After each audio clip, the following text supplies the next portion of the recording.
Good afternoon. Can you hear me well? My name is Bilal Orfali, Sheikh Zayed Chair for Arabic and Islamic Studies here at the American University of Beirut, and I have the pleasure to host this literary salon with my MA student, Rana Rukos, who will join me on stage later. It is a special privilege to welcome Tarek Al-ARISS to this literary salon in Beirut, a city that stands at the heart of his latest book, Water on Fire, a memoir of war. This evening, we gather to engage with a personal and evocative work and to reflect on the intricate ways memory, war, and survival shape both individual and collective identities. That this conversation is taking place here in Beirut at the American University of Beirut lends it depth. For the book is not just about war as history, but as a lingering presence, an echo that refuses to fade. The event is sponsored by the Center for Arts and Humanities, the Sheikh Zayed Chair for Arabic and Islamic Studies, and the World Arabic Literary Salon. Tarek Al-ARISS is a dear friend, but also is a writer, a scholar whose work spans literature, philosophy, and visual culture. As the James Wright Professor and Chair of Middle Eastern Studies at Dartmouth College, he has long examined the intersections of modernity, digital culture, and Arabic literature. But in this book, Water on Fire, he turns inward, courageously, I must add, offering a personal excavation of his childhood during the Lebanese Civil War and the ways in which war embeds itself in the body, the mind, and the act of storytelling itself. The art of a great hakawati, the book moves fluidly between memory and history, trauma and intellectual inquiry, as Al-ARISS navigates the landscapes of war-torn Beirut, the displacement of his adolescence, and the ongoing search for home across continents. At the heart of the book, at the heart of Water on Fire, is the tension between witnessing and understanding, between remembering and resisting memory, in prose that is both poetic and sharp. And I'm very much looking forward to the Arabic introduction too, to see how this will translate into Arabic. So in prose that is both poetic and sharp, Al-ARISS weaves together personal recollections, mythology, and literary reflections, revealing the many ways in which war is not merely an event of the past, but an unresolved presence that shapes language, relationships, and identity. The book does not offer easy conclusions. Literature never does.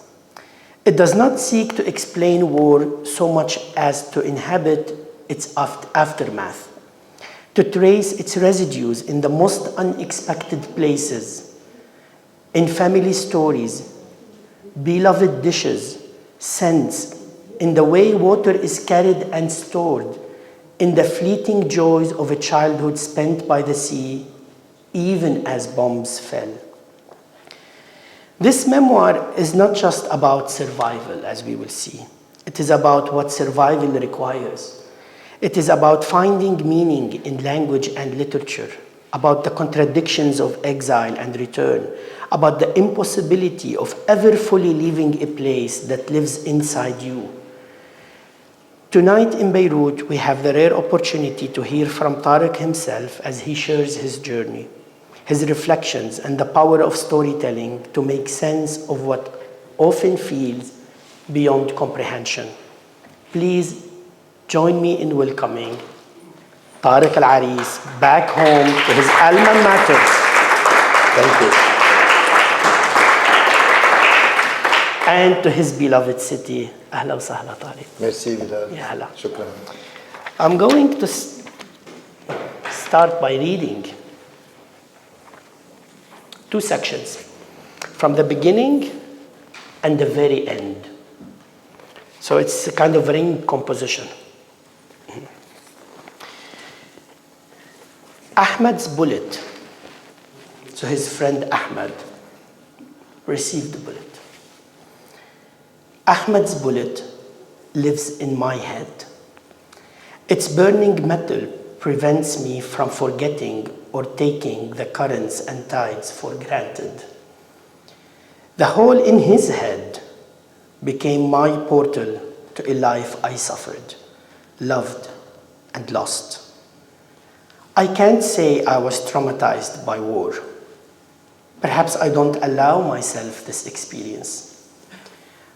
I have accepted the fact that the bullet cannot be removed, and it's there, alive, in me, as I hold on to it in my own way. It became a point of entry and exit through which memories come and go like air, water, and waste. I can't pour concrete on it as Beirutis usually do. So, and at the end of the book, he returns to this bullet and says, to survive, I had to learn to cohabit with war, to be like water from the beach of Beirut to wherever I am now.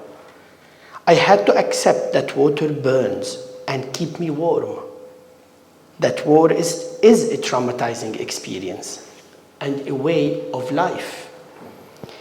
The bullet of war lives in my head, inhabits my entrails. I resent it, yet cradle it at the same time. I have inherited war's monstrous traits and learned to comfort its victims. The child of war can never leave his mother behind. He simply grows up, caring for war like an aging parent. He must preserve it, embrace it as he falls asleep, keeping it warm on those cold winter nights. He returns to it, to his womb, in his belly, where no intruders can ever find it or awaken it in the night. There they become one. But when the morning sun rises, children always come out to play. And Huda wants to share the translation of this one of these passages in Arabic. لا هلا. هدى بركات.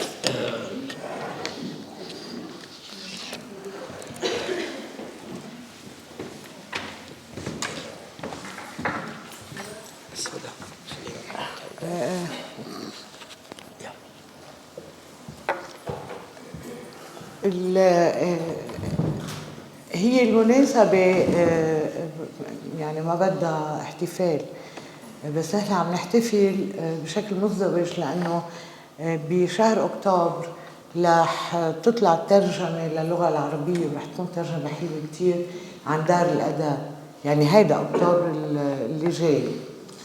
دي محمادة دي محمادة هيك أنت بتبقى هلا رح قاري نفس المقطع تقريبا بالعربي يلي قرأ بالإنجليزي قبل بلال،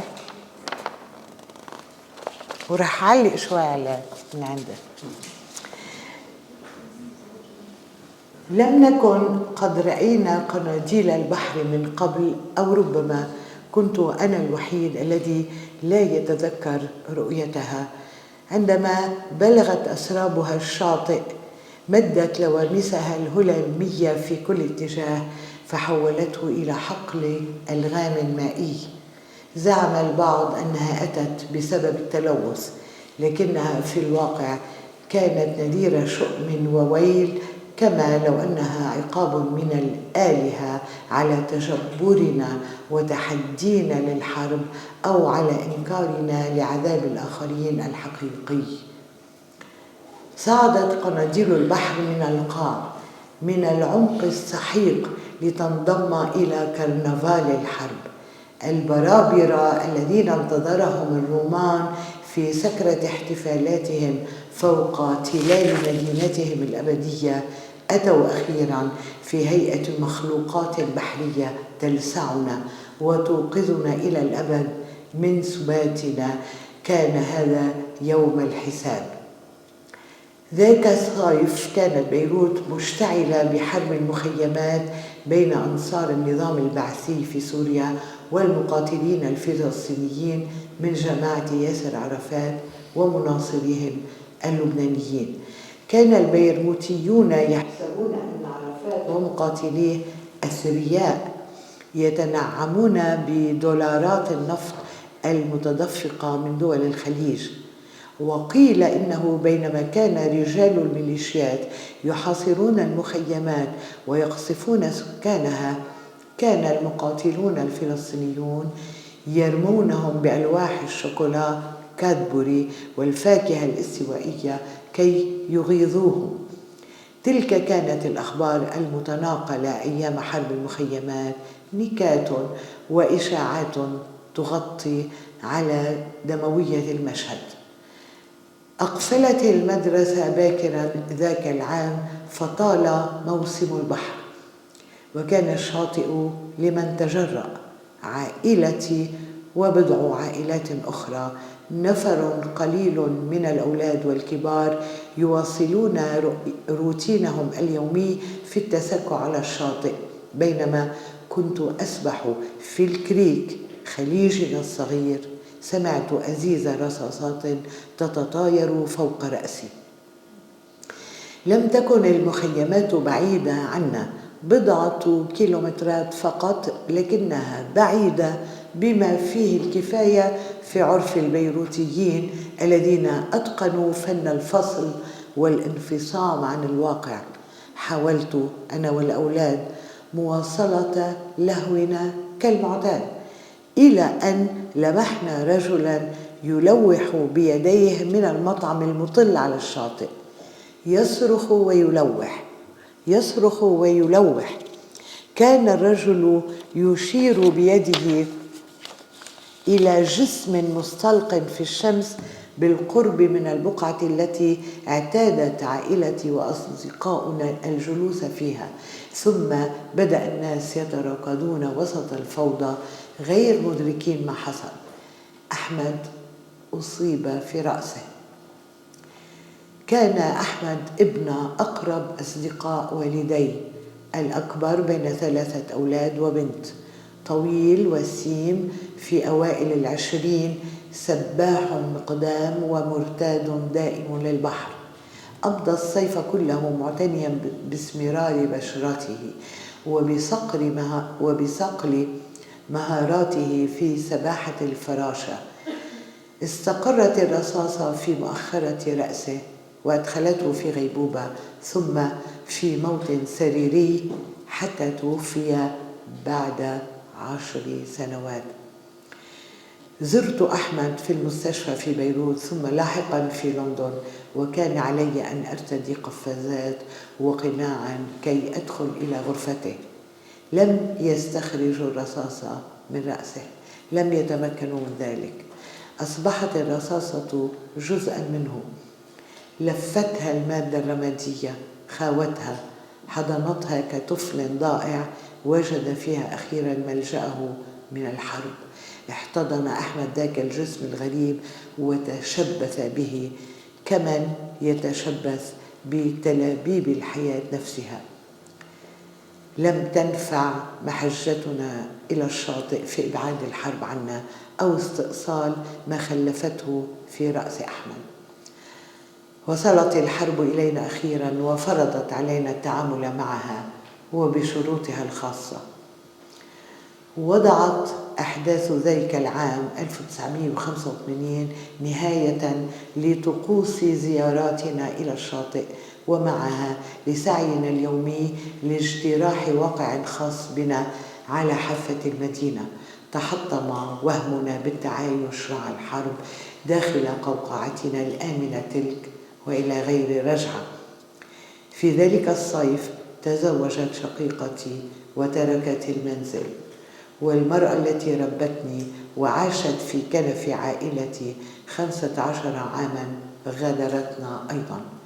وبين عشية وضحاها انهارت قيمة الليرة وتبدد ما تبقى من مدخرات والدي، وسافر أخوي إلى الخارج بعد التخرج من الجامعة مباشرة. أقحمتني سنة 1985 في سن الرشد وأنا نزلت في 12 من عمري. تلك الرصاصة التي أدخلت أحمد في الغيبوبة أيقظتنا جميعا من أحلامنا تحت الشمس. الشاطئ أدركنا أنه لم يعد في وسعنا أن نسبح ونصطاد ونلعب الباليت. كانت الحرب قد أدركتنا ونحن نضرب تلك الريشة الخفيفة إلى سماء الشاطئ.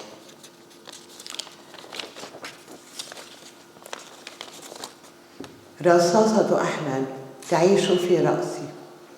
معدنها الحارق يمنعني من النسيان والاستسلام للمد. كان الثقب في رأسه بوابتي إلى حياة عانيتها وأحببتها وفقدتها. لا يسعني القول أنني أعاني من صدمة الحرب، ربما لم أسمح لنفسي بتلك التجربة. تقبلت فكرة أن تلك الرصاصة باقية وأن لا سبيل إلى إخراجها، وأنها ستظل حية في داخلي أتشبث بها على طريقتي. لقد باتت ثغرة تنفذ عبرها ذكريات كالهواء والماء وأغراض الخسارة، ولا يمكنني أن أصبها في الخرسانة الصماء على عادة البيروتيين. تأتيني الذاكرة من بعيد مع حركة المد والجزر تسبح نحوي، تنسكب في كلماتي. حركتها تحاكي الماء المتدفق من وإلى الخليج الصغير الذي يحتضن الأمواج منها وإليها والأجساد المتقافزة. تتكسر الأمواج على الشاطئ فتخرج من جوفها كنوزا وآلاما تتكشف عن أجساد السباحين المجازفين المكدومة وزوار الشاطئ الهارمين، إذ يستسلمون أخيرا لهشاشتهم. كما تترك ندوب الحرب علاماتها على الأبنية القليلة المتبقية في بيروت، أحمل ندب رصاصة أحمد فيذكرني وينسيني طفولتي التي عشتها في الحرب. هلأ أنا كان علينا نحن الذين غادرنا البلاد وتفرقنا في أرض الله الواسعة أن نفتح الفجوة التي تركتها في رؤوسنا رصاصة أحمد.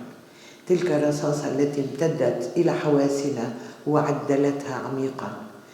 لست أنا من جيل طارق العريس، ولا أنتمي اجتماعيا إلى عالم طفولته أو إلى المكان الذي ترعرع فيه، لكني حين قرأت مسودة كتابه ماء على نار باللغة الإنجليزية، وكنت يومها في نيو هامشاير الأمريكية، تحسست رأسي الذي اخترقه أحمد، ورافقت حكاية تلك المسيرة التي بدت فجأة مسيرتي. إنكار واعتراض وفشل في إخراج الصوت، ثم نأي عن كل ما له صلة بالبلاد وببلاد راحت تبتعد ولا تشبهنا فلا نشبهها. قسوة لا تحتمل أفضت إلى غيبوبة مقصودة تشبه غيبوبة أحمد التي جعلته معلقا بين الموت والحياة.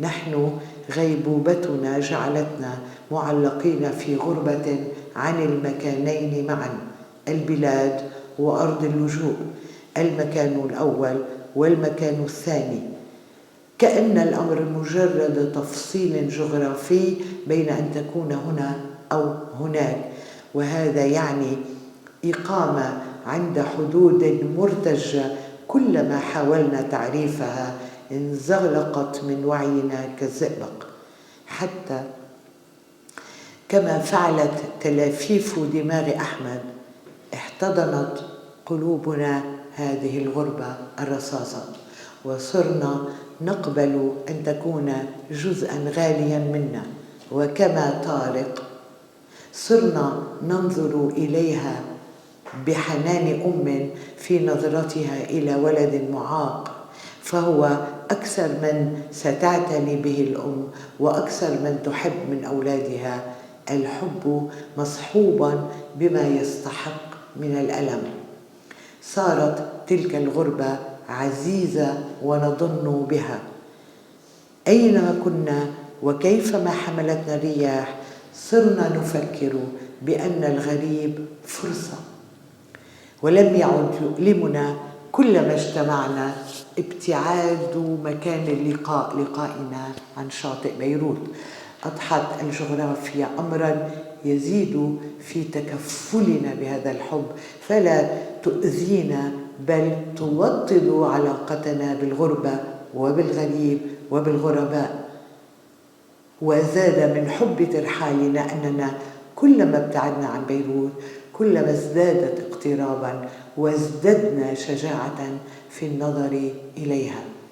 تلك هي رحلة ماء على نار، إفريقيا أو أمريكا أو فرنسا غير مهم، إذ سيجد القارئ في كتاب كهذا ذلك القدر من الحب الذي انغلق على رصاصة جعلت منه في ذاكرته كما في سعيه ذلك الغريب الذي يبارك بلاده، وكلما ابتعد عنها اقترب منها أكثر. شكرا.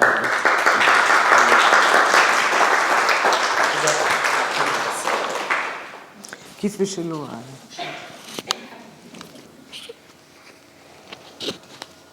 نيالك يا طارق. برجع محل. So Tarek, my first section is on storytelling and narration, and then we'll get into water.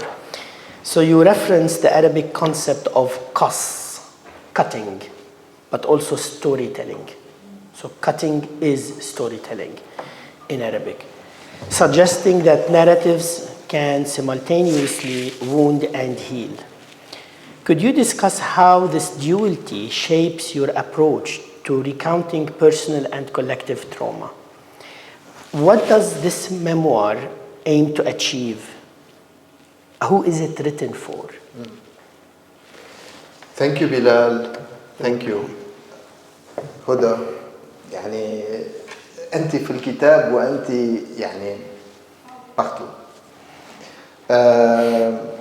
So I don't know what it achieves. I think for me, I wanted to, the idea of writing this started as a couple of essays that I gave in talks, mostly in conversation with artists from the region.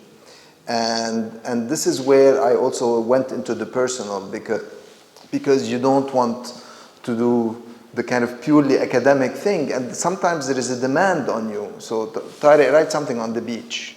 Tarek, write something on Fatah, which is one of the chapters in the book. So there is a demand that for me, this is where the story comes, is from the demand. And it's not just simply, I think this is an important text that I'm going to write about and analyze. No, there is a demand of the other. And that demand comes from, again, people here in Beirut, curators, friends, interlocutors, and this is what I responded to. So I, first and foremost, I have them in mind. These are the people I'm in conversation with. And this is where also the narration starts. This is where the story and the I, that as a literary critic, we are prevented from using the I. I mean, the whole idea of being, you analyze, you investigate, you examine. Even the language that we use is a language, is a very scientific language, is almost a language of a judge or a prosecutor, right? Someone who is, or a police detective, investigating certain things about text and characters and so on. So all of a sudden, I'm put in a position where the I has to come in to tell its story, and therefore the investigation has to be paused a little bit. And for that, because otherwise, how can the I come into the text without, you know, to make room for a different kind of narration, different kind of qas? And of course, the qas as you know, as the cutting and the storytelling for me, because this is a personal story and it's a story where the I is exposed in all its vulnerability. I mean, this is also the passage that Huda just read and that you were alluding to, is that the idea of the swimmer who's has all these cuts from the rocks when they jump to catch the wave. And so every time you come out with these cuts, every time you go into the water, you come out with these cuts. And this is for me also writing. Writing is not simply, it comes from a place of pain, of absolute pain. And this is maybe a romantic ideal about writing, and I should put it aside so I can write more happily. But unfortunately, I can't, and this is how it is. And before writing this, I was writing, on tawahhush and the wahsh, and of course engaging with Huda's work, and Chamfara and all these, amazing works, but also like this notion of being by yourself, facing your pain and trying to make sense of it. But also being in a place of wahsha, again, an extension of the ghurba that I wrote about also in Huda's work. So that this conversation extends to you as a condition, as being in that condition as a writer as well, who has to be in that very, lonely place, but it's a place where you have to bear it almost. You have to really allow that pain to come on you and then put it in writing and let that also, and therefore the process of cutting here, there is also the surgical, because, my dad, also I talk about my dad in the book, who was a surgeon. So the cutting is not only something bad, the cutting could be something to heal. Because after you cut, there's the sewing.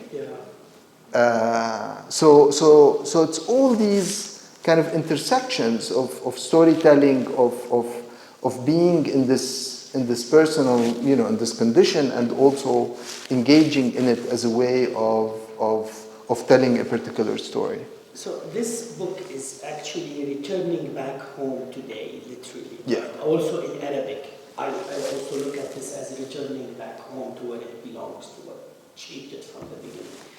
But living between Beirut and New York has shaped your narrative voice, right? How do you navigate this duality in your personal identity?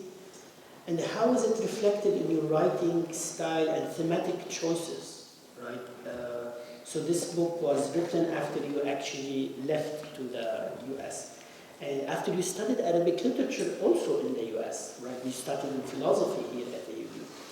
So how has moving to the West altered the perception of the young Lebanese boy who wanted to survive the Civil War? Mm-hmm. The book starts in a neighborhood that many of us have visited on the Upper West Side, and it starts in a psychoanalyst's office in March 2001, and I go to her with pictures of my mom, and I say, hey, I need to talk about this, and this is where I'm starting my psychoanalysis. And then I said, I'm like Freud's patient. I said, what is she going to know about Beirut, right? This is 2001, Upper West Side, Manhattan. So I brought her pictures just to give her an idea so she can visualize where I come from. And then she looked at the picture, she was surprised, and And I tell her, you know, it's like Freud's patients. You know, I'm like, it's like Vienna in the 19th century. I come from the 19th century. That's what Beirut is. And then she looks at me, she says, I thought you were from Lebanon. Don't you want to talk about the war?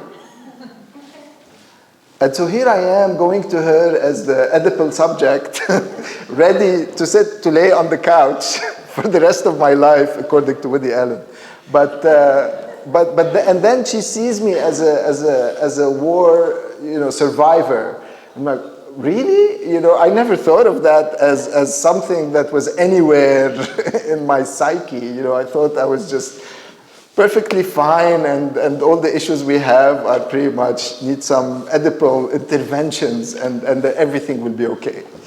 And so that's how the book starts. It starts really with this kind of confrontation between your awareness, that you become aware of yourself as, I don't know, people see you as a traumatized subject, right? But you have to step outside of your home, and this is really, I don't want to say the West, but I mean New York, US, this is the context, and how you feel and what you think you have gone through. So there is a different set of eyes, but this perception now has entered the way you think about yourself, and you can no longer just say, oh no, no, no. You can no longer just put it aside.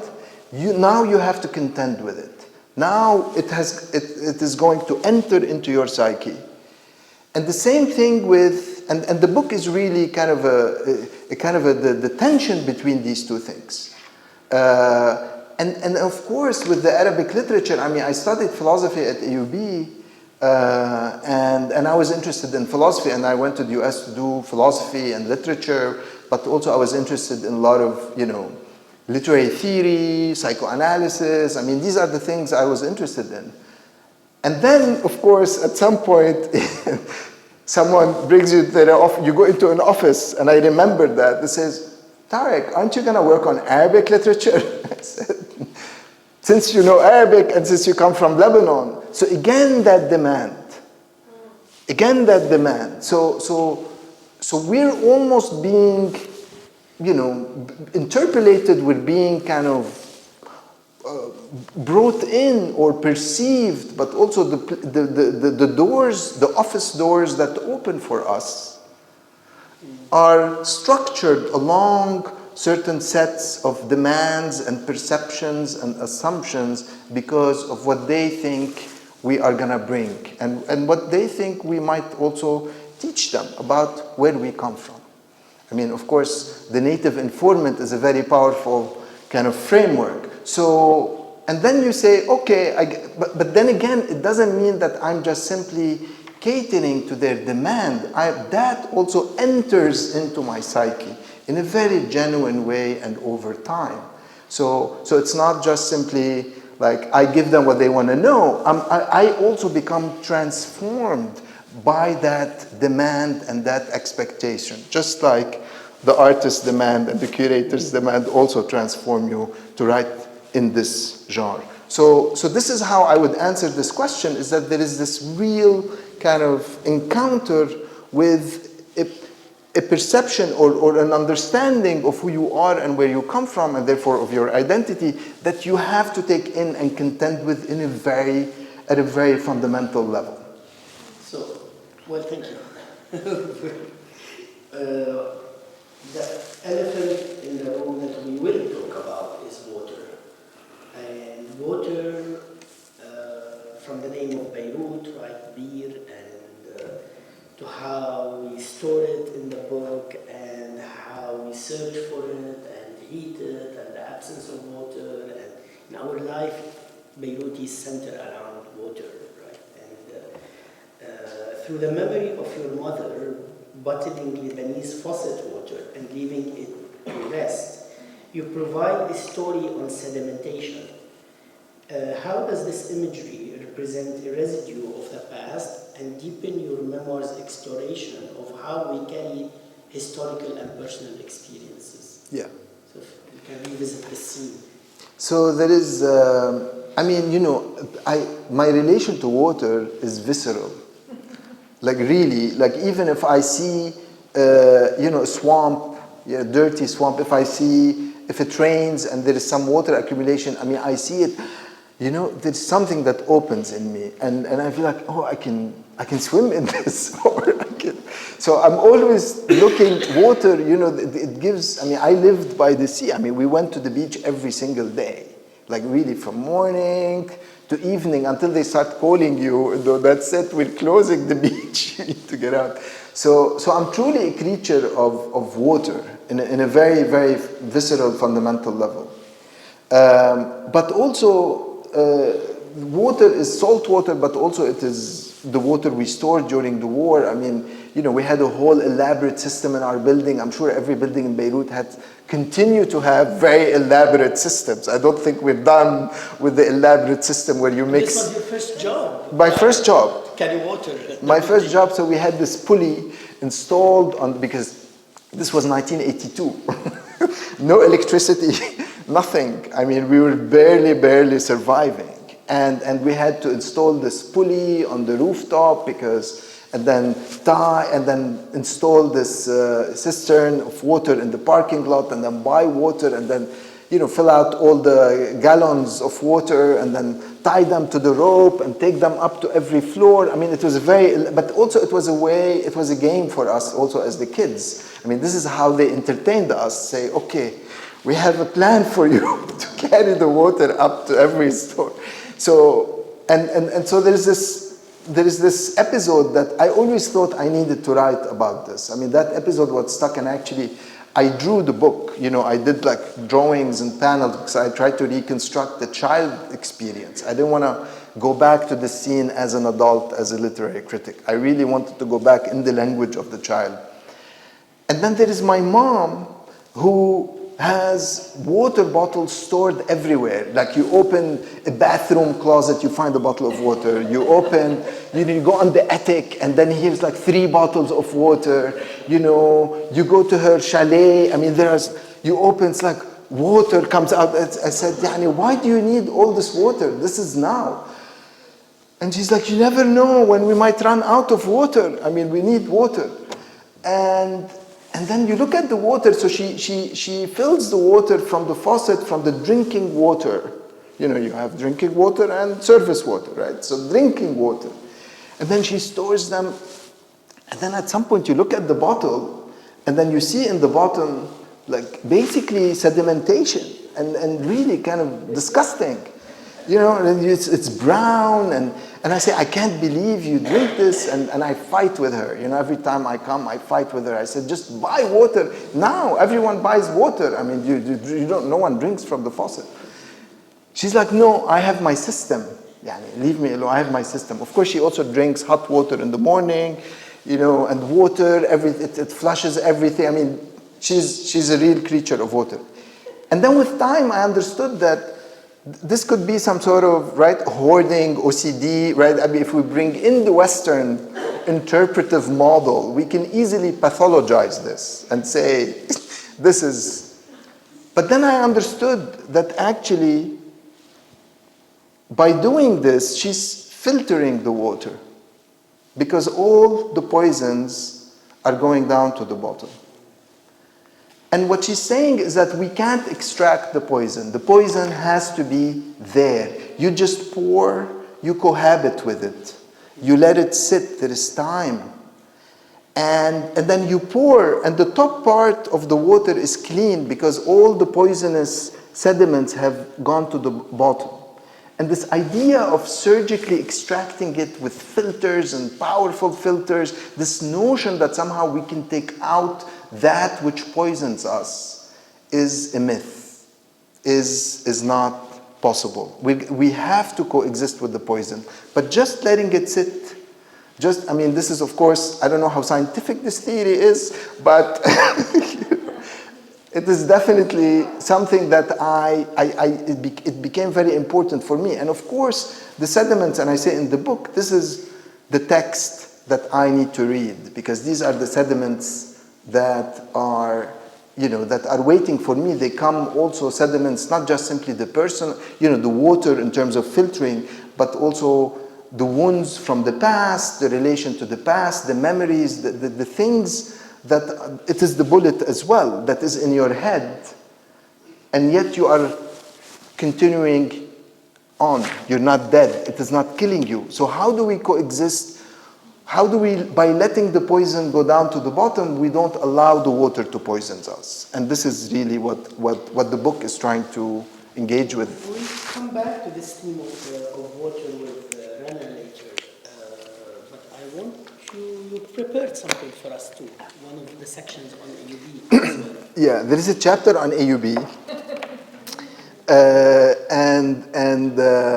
You know, the title of the section is, in English, is thugs. But really, the word in Arabic is za'ran, because we were za'ran.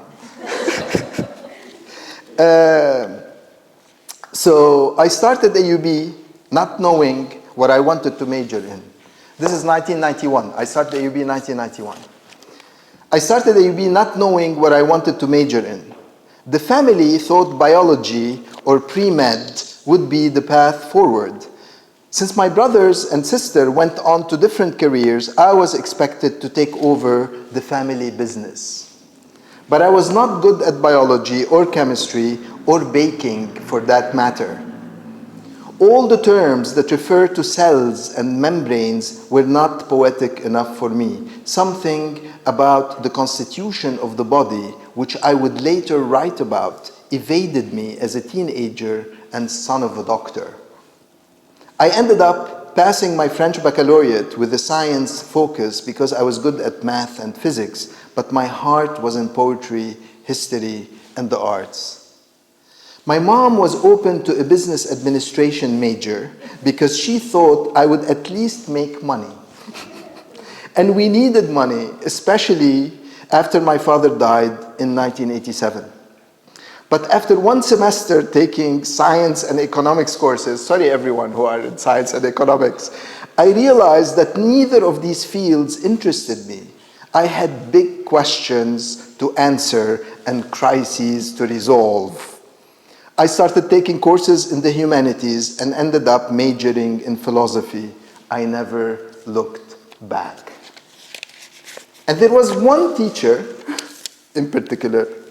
Her course on the philosophy of art was a magnet for those that would become my friends and girlfriends and partners in crime.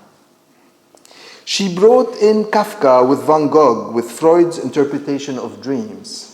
She asked us to feel and experience what we were reading and seeing. She wanted us to freely associate, to embark on the wings of writing with no censor, no holding back.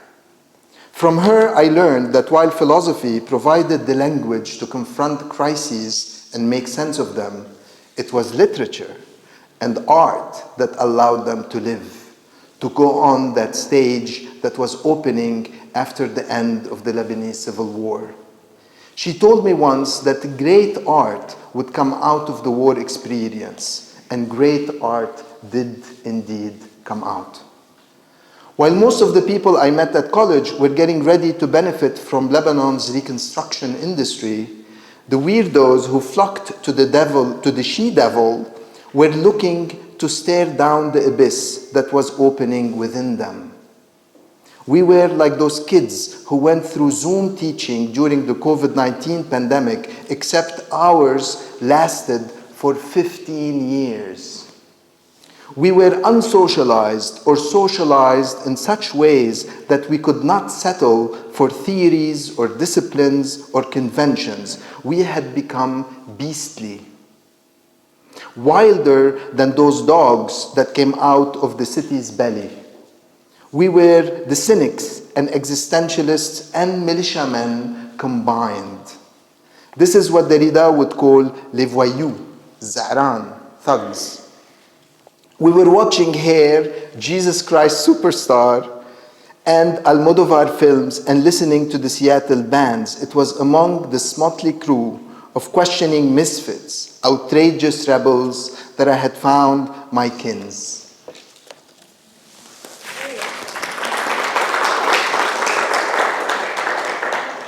So Tarek, the motif of combing the sheet reappears throughout the book, representing an attempt to impose order to chaos.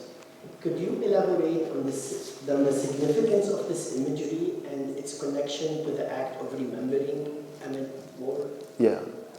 So this is really where the book started. Started with this chapter called The Beachcombers. So it is about these people who comb the sand every morning to look for valuables.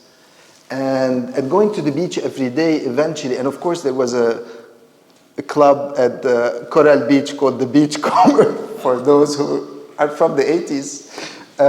So that was also a big thing, you know, for us as kids. I mean, I was too young to go, you know, to pubs and clubs in the 80s, but still, this was in our memory. And for me, combing, I started doing all this research, and of course, Tumshit, it is the news on the radio. The idea of combing means it's a military operation. It's an operation to go and clear a certain area from intruders, from rebels. So and of course, you know, وخلقناكم سواسية كأسنان المشط, you know, لا فضل على عربي.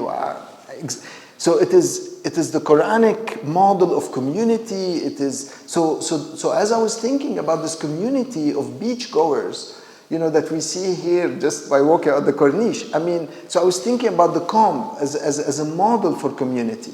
But also the comb is trying to, it is the repetition of the movement of the comb, the dailiness of the ritual. And then, so of course, I also talk about the gorillas, how they comb each other to also comfort each other. So there is this idea of delousing, taking off, you know, taking away the louse, but also there is a comforting.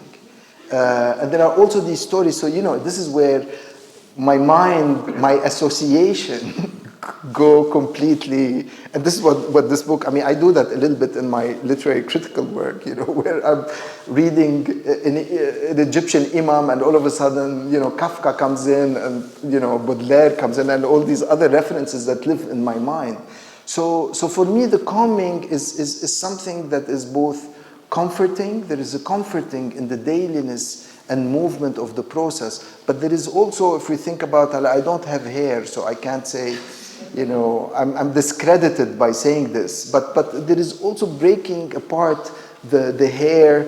You know, there is a pain also that comes with combing. Because sometimes, depending on the hair you have and the kind of comb you have, but I know people who complain, "Time mashit lik sharik," and then it's like, people cry and yell. And so again, this notion of you know, something that brings out the pain, but also that appeases. But it's this fantasy in its military side of actually getting rid of the impure, getting rid of the intruder. And I play on that, and of course I go into hadith and all these like references to combing as a ritual also of remembering. The wife of Pharaoh. Exactly, Mashitat bint Pharaoh, you know, that is mentioned in hadith. So let's talk about the monster. Yeah. It's a theme you've been very interested in. The monsters around us and the monsters inside us that carry with us and come out every now and then. It's a motif you've been interested in for a while, but also it's the self in relation to the other as well. You've been interested in boundaries for a while. What makes us the way we are, the monsters that we are, and how do we project this and how do we encounter these monsters? Well, for me, the monster, I mean, again, the monster, the wahsh, and I'm very interested in the Arabic because it captures this notion in a beautiful way. And it's also the wahsha, it's related to the ghurba. It's also something I've written about in Huda Barakat's work and Shamfara and these other authors whose work, Al-Ghuraba, you know, the whole tradition, Asfahani. So I'm interested in this relation to the other in terms of presence and absence. I mean, even in Egyptian they say wahashtini. It means I miss you. So it is the relation to the other and the presence, the proximity or the distance of the other. and it's a, so it is, for me it is a, يعني it is a quantitative also relation. How close and how often do I see the other, or not very often, and this, so the relation between the monster and the human is not qualitative. It's not either you are a monster or you're a human. No, it is actually, we are on a spectrum, and it is how close and how far do we come do we get to each other, and how often do we connect. These are what makes the monster the monster. And it is also the monster, what I'm interested in, I mean, I was writing a book on monsters actually I wrote this book, I decided I was gonna write this book when the lockdown, 2020, when the lockdown happened. And, you know, the scene that, you know, Huda read about the mask, entering Ahmad's room with the mask, I mean, so I wore a mask before, but I wore it to go and visit this friend in a hospital because they were afraid if you bring viruses to the room. So you had to wear a gown and masks.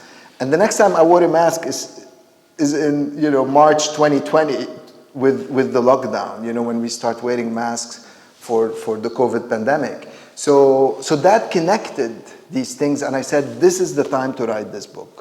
And I'm not gonna wait another 20 years to write something, you know, a memoir. I mean, it's a memoir, but it's also, it's you know, as you said, it's a bit more than a memoir, but they create these categories also for the bookshelf, you know, and the bookstore category where they're gonna put it on.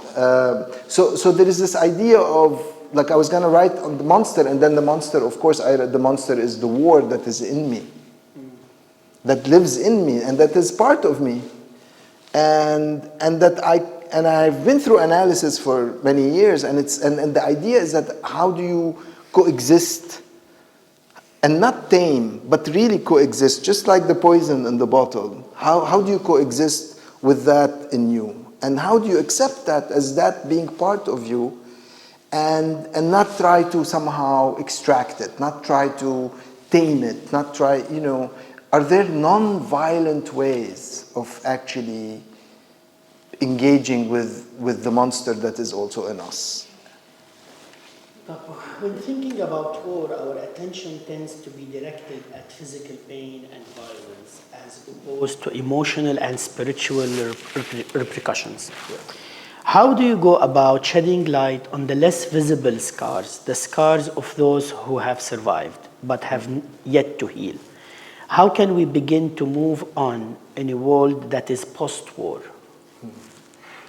Well, I think, first of all, that's what I'm saying, is that first we have to acknowledge, you know, the bullets. Yeah. Because we all have this bullet. We don't talk about it. Of course, when we talk about what happens after the Civil War in Lebanon, we talk about there's no reconciliation, no one was held accountable, or very few. I mean, we talk about how as a society we did not come to terms with the war. But forget about the society and we come back to the collective.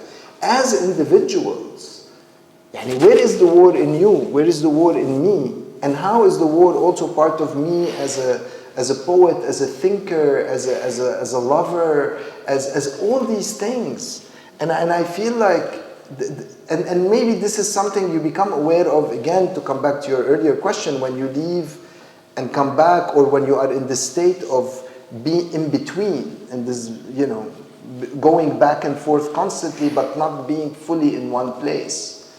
So then, you know, something like the war, rather than your traditional understanding of belonging, becomes really your home somehow, or becomes that which you have to also contend with and truly understand. And I feel like, and I don't believe in, again, in extraction. I don't believe in salvation, and I don't believe in healing.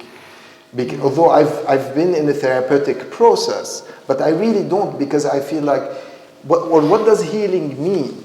You know, so I feel like you also have to accept that kind of beastly part of you, this part maudite, you know, and this is, and from there you can start to think the collective, and that's something I feel like we need to do, and therefore the I is really shaped by the war, but the war not just simply in terms of bombs and so on, but in all as a constellation of things.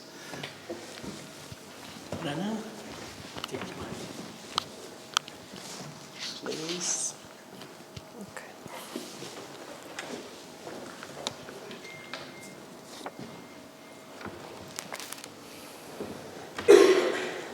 Hi, and thank you so much. This has been a very insightful conversation so far, and I have to say, this has been a very consuming book. It's a kind of book that you can't put away, and it stays with you in many ways.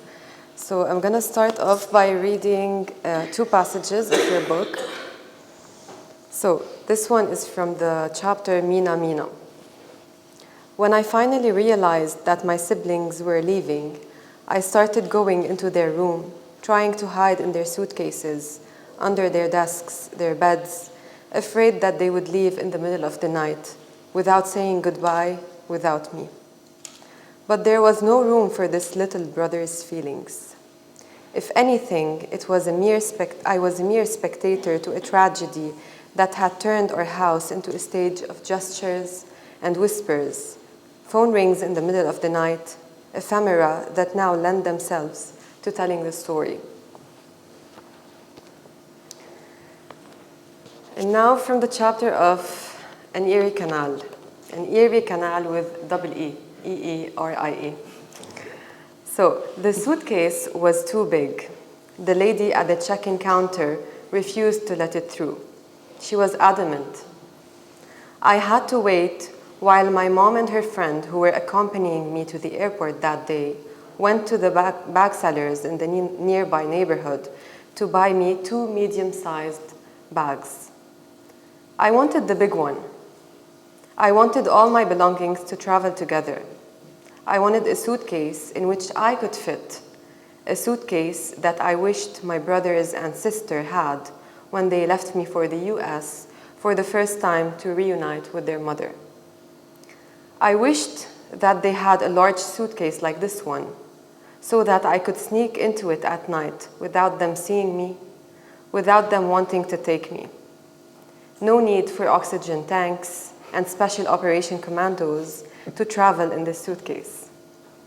All that one needs is to get into a fetal position and receive nourishment from the tightly packed clothes and books.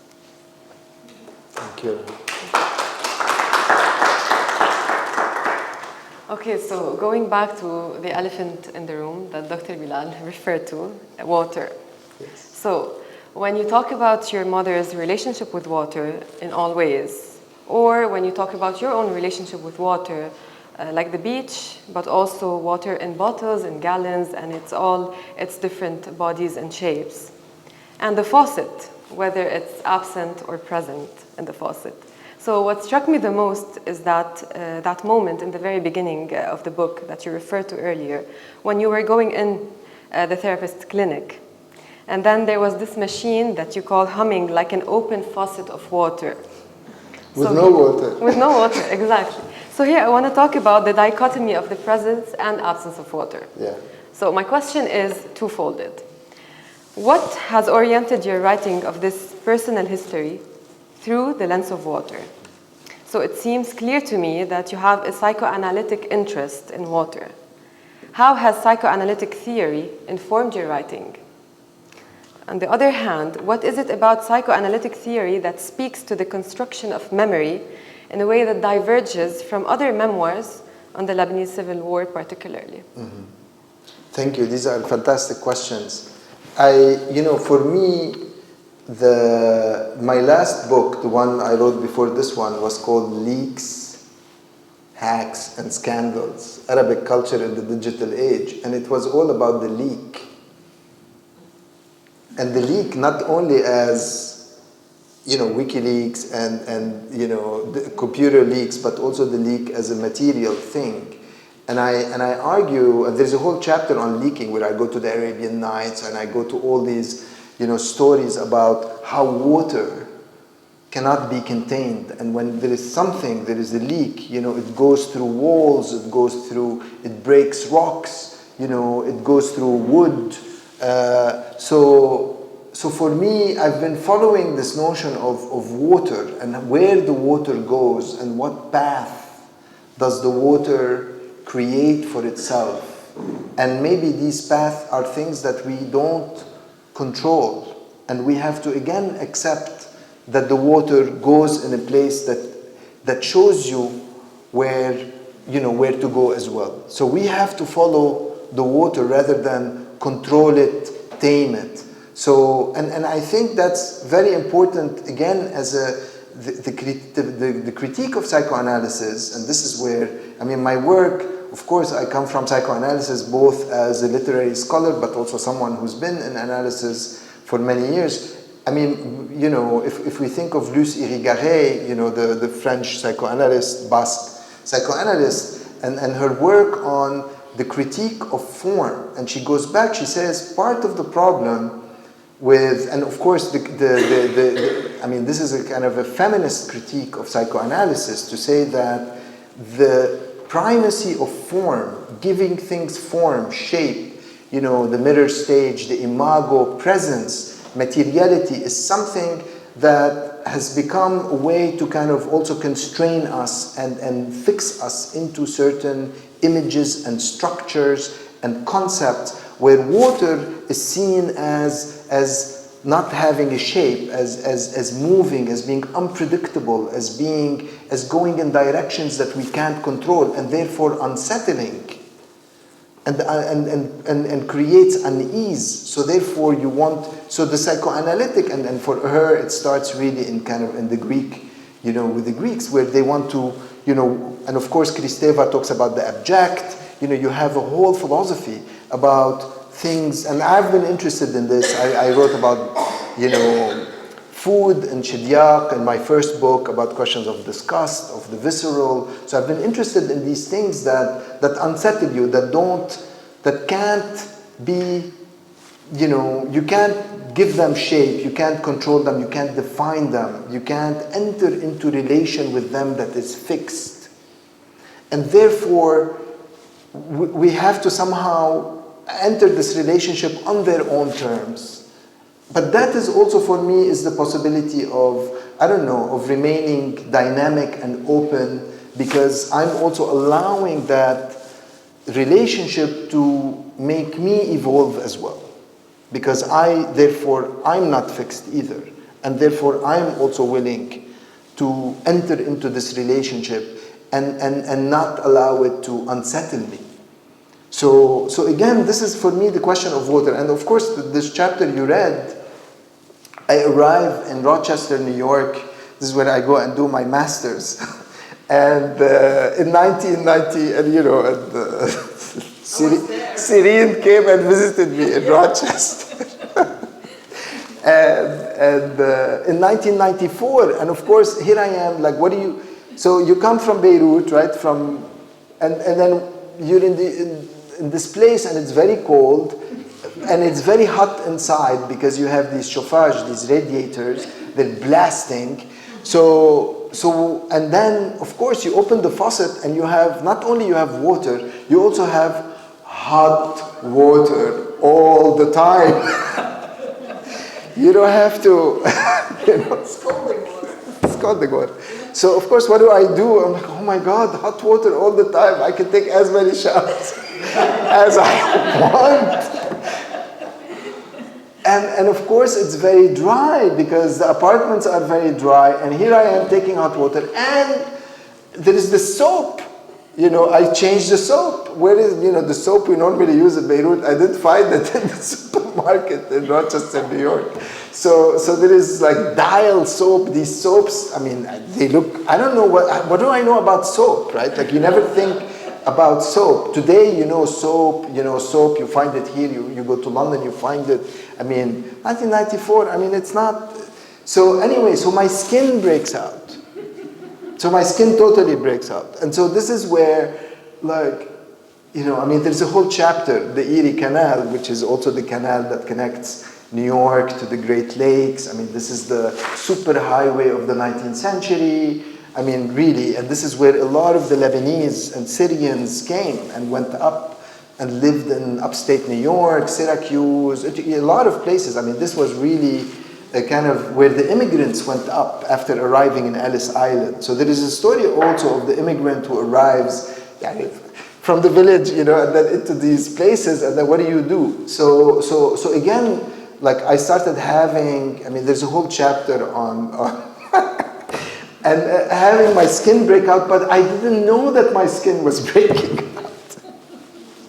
So what's happening to me at night? What's waking up at night and making me, what's attacking me in the middle of the night? And so there is a whole scene in the book about these little creatures that are coming to me at night, and there's jinn, and anyway. But basically, I think this is where I don't want, again, the question of trauma, but I don't want to talk about it in this way. But for me, trauma is not just simply the dreams and the way trauma has been defined by psychoanalytic theory, but trauma is also you coming and taking showers because you've been deprived of running hot water, and of course hurting yourself when you feel like you are now saved by the West and by running water that is hot all the time. So do you see what I mean? Yeah. Like so in a way, this is where the traumatic is that your relation to things that you take for granted, you become aware that you're really a gharib. You become aware that I have a completely different interpretation of what this means, and I think I'm doing myself a favor, but actually I'm hurting myself. But then I don't know that I'm hurting myself because I don't see my skin breaking. It just itches, and then I think I'm attacked by bed bugs, and I start going crazy. Okay, so after talking about the presence and absence of water, how do you consolidate with the paradoxical ideas of absence and presence of motherhood? And we can sense in the narrative tensions with different portrayals of motherhood. So at some points, we see it as an all-encompassing love, attachment, and even obsession. And at other points, disjuncted and dismissive to the young boy's sense of himself. So, yeah. I think, again, Huda Barakat was here a couple of days ago, and I also share her conception of motherhood as not being this one thing that we think of as all good and all giving. Actually, I don't think that at all, and I think motherhood, and I wouldn't say motherhood, I think my relation to my mom, it's a specific relationship. I don't want to also construct a theory, but what happens when you have to survive? What happens when you live in a situation of danger where also mothers want to also survive? And what does it mean? How does it influence their relation to their own children? Of course, the theory wants to say no, the children first, and maybe not. But also, how do you, as a child, how do you have to accept it? Just like you accept the poison in the bottle, like you have to accept the bullet in the head. Maybe it's a bullet that is not killing you, but it burns, and you have to live with it, and you have to accept that there is. That the parent is also someone outside of us, although we have this strong attachment and need and demand on them, but also they might have to also save themselves. And this is horrible to comprehend. And once you understand that, you can really be friends with your parents. But it takes a long time and a lot of work to understand that and accept that and not make certain demands, because these are your demands and maybe they cannot fulfill these demands that you are making on them, and that is très compliqué, and you have to mourn that loss. You have to accept that this is something I'm not gonna have, and not because that person doesn't love me or anything like that, at the contrary, but they love you in their way, in a way that they know how to love you. But this has nothing to do with what you need. So this, where you miss each other, this is something we have to accept. But it's so painful, and it's so long, and it's so hard, and there are battles and battles and battles that need to be fought until you get to that realization, if you get to it. But if that is necessary, this war is necessary in order for you to bring them in, you know, in order for you to be friends with them and truly love them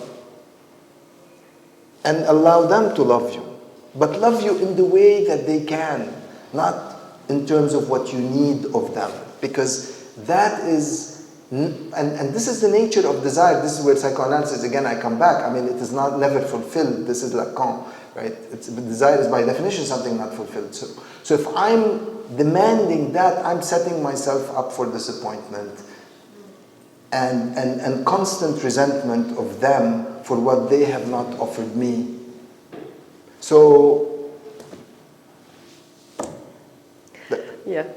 I tried to say it diplomatically. All right, so on a less heavy note, you emphasize on mundane rituals like visiting the beach or preparing meals during wartime.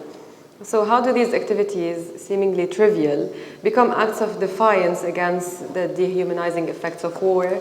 And how does resilience come into play when thinking about preserving normalcy during during times of war? Absolutely. I mean, you know, if you remember, you know, now, not too long ago in Gaza, you know, there was a day in April and everyone went out to the beach. Remember that image? And it was all over the news and people were saying, look, they're okay. No, they're not okay, but they are going to insist on having a normalcy. And this is how they defend their humanity in the face of this dehumanizing, you know, violent assault on their humanity. So I think, you know, in the book I say, you know, if you don't have a tan, it means you've surrendered to war. Because you need to have a tan. That means you're outside. It means you're... So there are two ways. Either you, again, live with the bullet and accept. We're not going to get rid of it. I'm going to live here and around it and in between. And that takes a special character. Or you can say, I can't deal with this, and then I'm leaving. So for me, these are the choices, and all are good choices. But if you're there, you can't just lock yourself up in the house and be scared all the time and going crazy all the time, because that's truly horrible and unbearable. And I come from a family that decided to stay, and of course we see it. You know, we see it in West Beirut. We see it like in a lot of representations of the Lebanese Civil War. You see these choices, you know, I mean, where people say, okay, we're going to make it work. Of course, there are moments when, you know, when Ahmed gets shot where you feel like, oh my God, that negotiation or that pact is not working. And this is, again, when people decide to leave. 89 in the case of, you know, Huda, I mean, different people say, okay, I'm going to try to make it work until I cannot make it work, until my system of negotiating a space in between, around, has crashed, has collapsed completely. And this is the moment of departure. This is the moment where, or total withdrawal. I mean, some people also, departure could mean many things. I mean, leaving the country, but also withdrawing completely. Okay, so to end this, I have one last question, and it's about, this is the memoir on the Lebanese War, obviously, and the book is full of themes of Arabic literature as well. Yes. So what you have to say is shaped by what you have read in Lebanon, but also in different places, and namely the US. So how did your readings outside of Lebanon shape this memoir and changed your reflection on the Civil War after a while away? See, my eye, the eye is already the product of what I've read. But I don't know where did they go exactly, but they shaped me. You know, like Huda Baghdad's work, I mean, all the stuff that I read, Freud, the French literature that I read, I mean, it is all in my head. So the eye that is reading is already shaped by all of these. I mentioned a few of them, because I also have the books, and there are certain instances where they're conscious kind of relations or homages, you know, like the Mahmoud Darwish, Dhakira al-Nisyan, you know, my chapter on 1982. I mean, it's kind of a relation to, you know, he's writing about Beirut during the Israeli invasion, and I'm writing about it as a 10-year-old or a 9-year-old, or trying to remember it. So again, but you know, there is no reality that you go back to that is not influenced or shaped by the literary and the imagination and what we saw and read. So the eye is also the product, a literary product for me, in a true and absolute sense. And I cannot always locate it. Sometimes it comes out. Sometimes in writing, I say, oh my God, this is Prévert, this is, I don't know, this is something from the Arabian Nights, this is. So you might recognize it every once in a while, it flashes, but ultimately I think the relation between reality and fiction for me is completely blurred. And there is no, you know, there is no one that is more real than the other, you know what I mean? Like both are my reality. All right, thank you so much. Okay, we leave the floor for questions.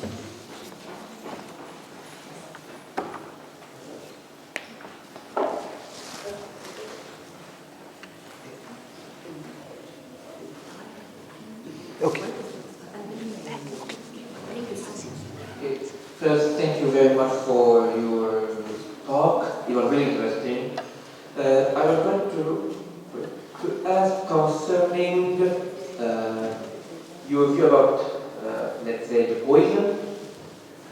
Can we also make an example with the Jungian concept of shadow and, you know, again, that poison and the shadow are more or less similar. We have to accept them instead of destroying them. Yes. So that's how I saw it. What is your view on that? Yeah. No, definitely. I mean, again, there is a whole school of philosophy that deals with the question of the poison. I mean, the one I'm closest to, of course, in the psychoanalytic context, the repression, the unconscious, the shadow, and Jung. Also, you have in Derrida the Pharmakon, you know, Plato's Pharmacy, very important book about, you know, the poison is also what you make the medicine from.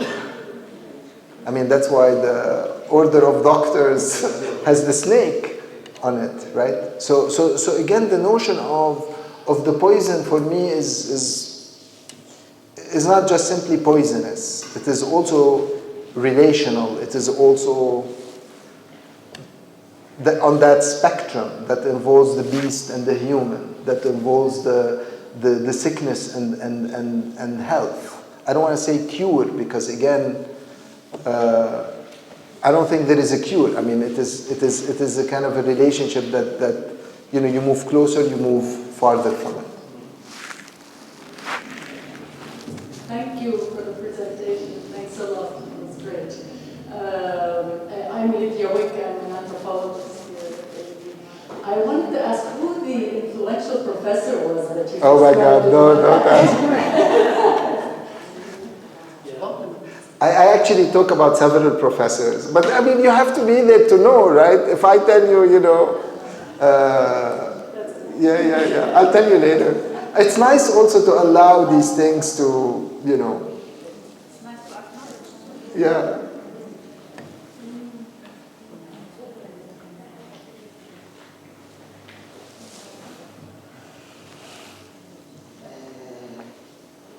It just came out to my mind that in some primitive tribes, the word poison and the word gift are the same. So I think this is really what we're talking about. Absolutely. Because if someone gives you a gift that you cannot give back with the same value, this is poisonous. Yes. Il y en a qui se suicidaient parce qu'ils ne pouvaient pas. Oui. So I think also we can see this in what water is. Absolutely. It can save your life, but if there is a flood, it can kill you. Exactly. Exactly. And that's why I'm you know, this is Rana's question. I mean, I'm interested again in this, not the qualitative but the quantitative, like, or the way we deal with things, to kind of again break down this idea that things might be inherently bad or inherently good, or that the poison and the cure are two separate things. No, on the contrary, they are complementary. But it is how you position yourself and you engage with them, and you might get bruised and receive pleasure at the same time. So and this is, you know, this, It's the same topic we discussed exactly about frontiers. Exactly. Hello. So I'm curious to know a bit more about your relationship to the translation, like what they were describing earlier as like a coming back home, coming back to Arabic, the translation of the book, and how kind of it speaks to your imagination of your own narrative, because here it's being transposed to Arabic, which is a language that is not too far from you, right? It's the language of your memory, but at the same time, as you write the book in English, it has its own play on words, it has its own puns, its own play, and then in the translation, the Arabic translation, the play is mediated by the translator, right? So we heard a little bit of the translation today, but still, I think there's something very interesting about the writer's own relationship to a book of his that is translated, and in this case it's translated to Arabic rather than you writing in Arabic, for example, and it being translated to English. Yeah. If you could speak more about that. Yeah, I mean, you know, this, I have to answer you this one not as the author of the book, but as a literary critic. Because I think, again, like, I just had a conversation with my translator. Her name is Dima Ahmedi, and she's gonna, you know, she's doing it for Dar al-Adab. It's gonna come out in the fall. But I said, this is your text. You take the text. This is yours. And I'm gonna discover my what I started in your language, in your imagination as well. I mean, I'm here as an interlocutor. But I also feel like everything we write, we can't control, you know, it's gonna be another text. How do you capture certain rhythms, certain things? I mean, questions of fidelity, questions of, you know, so we have a conversation about this, but ultimately, I mean, the translator is also a creator, is also an author in some way. But I think also a reader is a creator as well. Like when Huda read the text, it becomes also her text in some way, although maybe someone else translated it. So I feel like we also have to kind of allow ourselves to think of these, you know, again, translation not as something that is less original than the original. I mean, that's where I want to go with this.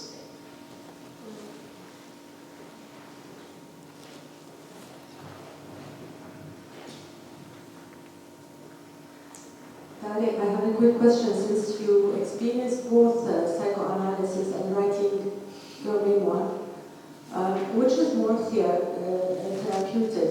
Is it, when you're talking about the monsters, is it more saying things orally in a therapy session, or is it like when you permanently mark that on a piece of paper? It's a great question, and I always say that this book is kind of another analysis, you know. But I mean, definitely, I mean, they're different. I don't know if I can compare, to be honest, but definitely this is every form of writing really is therapeutic. Because the idea, even my academic writing is therapeutic because it is a creative writing in some sense. You're engaged, you suffer, your anxiety comes out. I mean, again, you go through this tawahush that is very dear to us.